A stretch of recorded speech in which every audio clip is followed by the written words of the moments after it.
श्री राधा कृष्णाभ्याम नमः।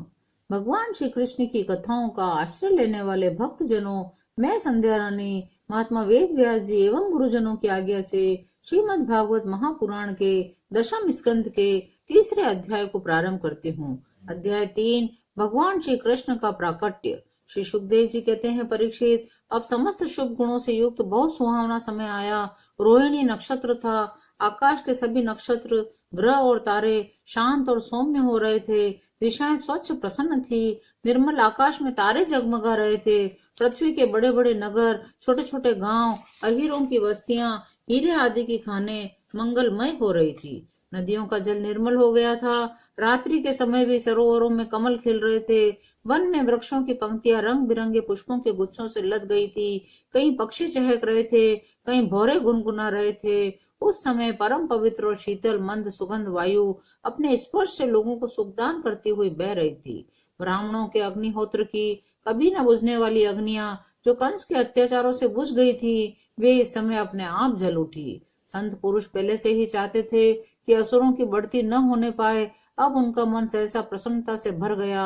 जिस समय भगवान के आविर्भाव का अवसर आया, स्वर्ग में देवताओं की दुंदुभियां अपने आप बज उठी। किन्नर और गंधर्व मधुर स्वर में गाने लगे। सिद्ध चारण भगवान के मंगलमय गुणों की स्तुति करने लगे।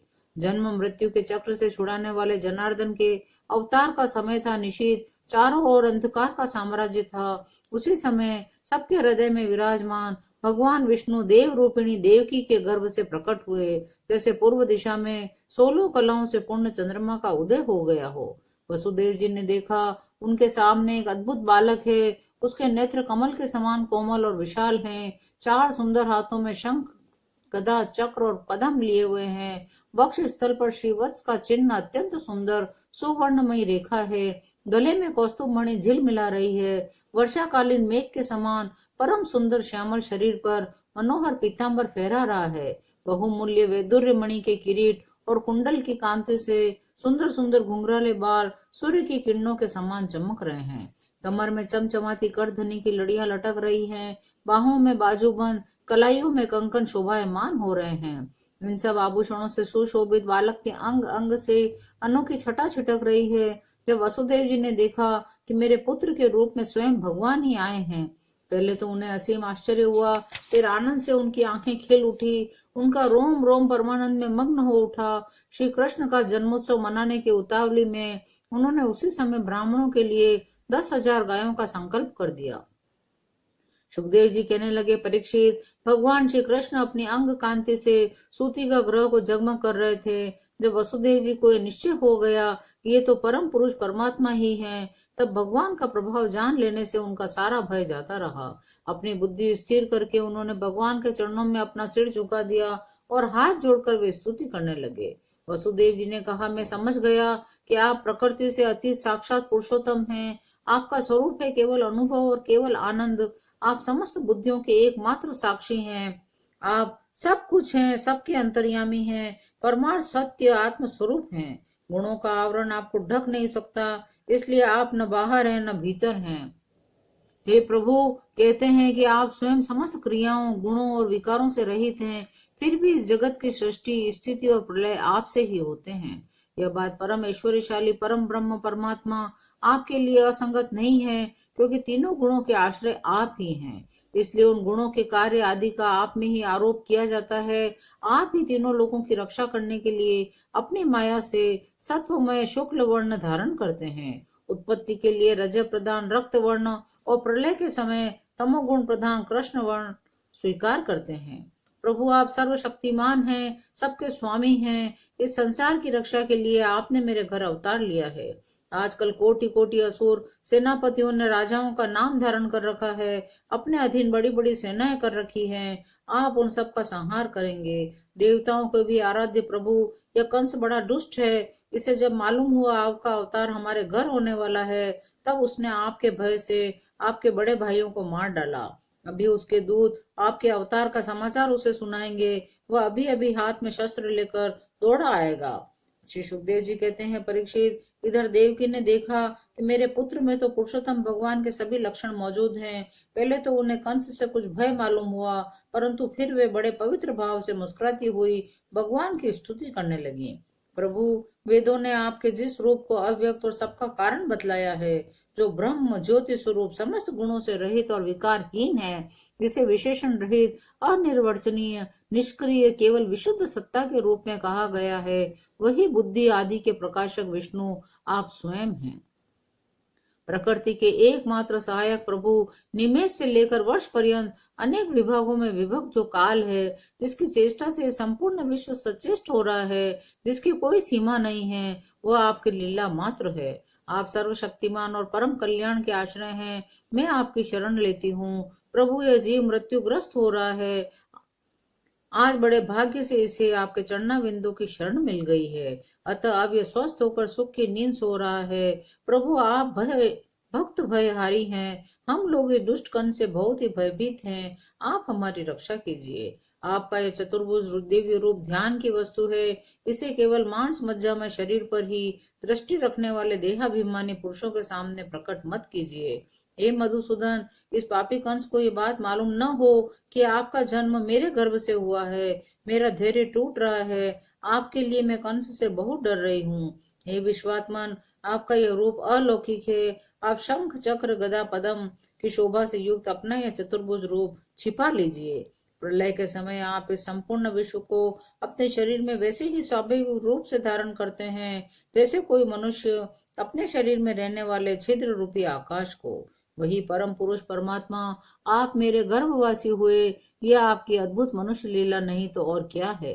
श्री भगवान ने कहा, देवी, स्वयंभू मनवंतर में जब तुम्हारा पहला जन्म हुआ था, उस समय तुम्हारा नाम था प्रश्नी और ये वसुदेव सुतपा नाम के प्रजापति थे। तुम दोनों के हृदय बड़े ही शुद्ध थे। जब ब्रह्मा जी ने तुम दोनों को संतान उत्पन्न करने की आज्ञा दी, तब तुम लोगों ने इंद्रियों का दमन करके उत्कृष्ट तपस्या की। तुम दोनों ने वर्षा, वायु, धाम, शीत, उष्ण आदि काल के विभिन्न गुणों का सहन किया और प्राणायाम के द्वारा अपने मन के मल धो डाले। तुम दोनों कभी सूखे पत्ते खा लेते, कभी हवा पीकर रह जाते। तुम्हारा चित्त बड़ा शांत था। इस प्रकार तुम लोगों ने मुझसे अभिष्ट वस्तु प्राप्त करने की इच्छा से मेरी आराधना की। मुझ में चित्त लगाकर ऐसा परम दुष्कर और घोर तप करते करते देवताओं के 12,000 वर्ष बीत गए। हे पुण्यमयी देवी, उस समय में तुम दोनों पर प्रसन्न हुआ, क्योंकि तुम दोनों ने तपस्या, श्रद्धा और प्रेममय भक्ति से अपने हृदय में नित्य निरंतर मेरी भावना की थी। उस समय तुम दोनों की अभिलाषा पूर्ण करने के लिए वर देने वालों का राजा मैं इसी रूप में तुम्हारे सामने प्रकट हुआ। तब मैंने कहा, तुम्हारी जो इच्छा हो मुझसे मांग लो। तब तुम दोनों ने मेरे जैसा पुत्र मांगा। तुम्हारे कोई संतान भी न थी, इसलिए मेरी माया से मोहित होकर तुम दोनों ने मुझसे मोक्ष नहीं मांगा। तुम्हें मेरे जैसा पुत्र होने का वर प्राप्त हो गया। मैं वहां से चला गया। मैंने देखा, संसार में शील, स्वभाव, उदारता, अन्य गुणों में मेरे जैसा दूसरा कोई नहीं है, इसलिए मैं ही तुम दोनों का पुत्र हुआ। उस समय मैं प्रश्नी गर्भ के नाम से विख्यात हुआ। दूसरे जन्म में तुम हुई अदिति और वसुदेव हुए कश्यप। उस समय भी मैं तुम्हारा पुत्र हुआ। मेरा नाम था उपेंद्र। शरीर छोटा होने के कारण लोग मुझे वामन भी कहते थे। हे सती देव की, तुम्हारे इस तीसरे जन्म में भी मैं उसी रूप में फिर तुम्हारा पुत्र हुआ हूँ। मेरी वाणी सर्वदा सत्य होती है।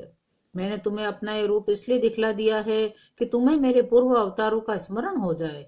यदि मैं ऐसा नहीं करता तो केवल मनुष्य शरीर से मेरे अवतार की पहचान नहीं हो पाती। तुम दोनों मेरे प्रति पुत्र भाव तथा निरंतर ब्रह्म भाव रखना। इस प्रकार वात्सल्य, स्नेह और चिंतन के द्वारा तुम्हें मेरे परम पद की प्राप्ति होगी। श्री सुखदेव जी कहते हैं, परीक्षित, भगवान इतना कहकर चुप हो गए। अब उन्होंने अपनी योग माया से पिता माता के देखते देखते तुरंत एक साधारण शिशु का रूप धारण कर लिया। तब वसुदेव जी ने भगवान की प्रेरणा से अपने पुत्र को लेकर सूती का गृह से बाहर निकलने की इच्छा की। उसी समय नंद पत्नी यशोदा के गर्भ से उस योग माया का जन्म हुआ, जो भगवान की शक्ति होने के कारण उनके समान ही जन्म रही थे। उसी योग माया ने द्वारपाल और पूर्ववासियों की समस्त इंद्रिय वृत्तियों की चेतना हर ली। वे सबके सब अचेत होकर सो गए। बंदी गृह के सभी दरवाजे बंद थे, परंतु वसुदेव जी भगवान श्री कृष्ण को गोद में लेकर जो ही उनके निकट पहुंचे, त्यों ही वे सब दरवाजे अपने आप से खुल गए। ठीक वैसे ही जैसे सूर्योदय होते ही अंधकार दूर हो जाता है, उस समय बादल धीरे धीरे गरज कर जल की फुहारें छोड़ रहे थे। इसलिए शेष जी अपने फनों से जल को रोकते हुए भगवान के पीछे पीछे चलने लगे उन दिनों बार बार वर्षा होती रहती थी। इससे यमुना जी का बहुत जल बढ़ गया था। उनका प्रवाह गहरा और तेज हो गया था। जैसे सीतापति भगवान श्री राम को समुद्र ने मार्ग दे दिया था, वैसे ही यमुना जी ने भगवान को मार्ग दे दिया। वसुदेव जी ने नंद बाबा के गोकुल में जाकर देखा कि सब के सब गोप नींद से अचेत पड़े हैं। उन्होंने अपने पुत्र को यशोदा जी की शैया पर सुला दिया। उनकी नवजात कन्या लेकर वे बंदी गृह में लौट आए। जेल में पहुंचकर वसुदेव जी ने उस कन्या को देवकी की शैया पर सुला दिया और अपने पैरों में बेड़ियां डाल ली तथा पहले की तरह वे बंदी गृह में बंद हो गए। उधर नंद पत्नी यशोदा जी को इतना तो मालूम हुआ कि कोई संतान हुई है, परंतु वे यह न जान सकी कि पुत्र है या पुत्री, क्योंकि एक तो उन्हें बड़ा परिश्रम हुआ था, दूसरे योग माया ने उन्हें अचेत कर दिया था। तीसरा अध्याय यहीं विराम लेता है। शेष अगले अंकों में। जय श्री कृष्ण।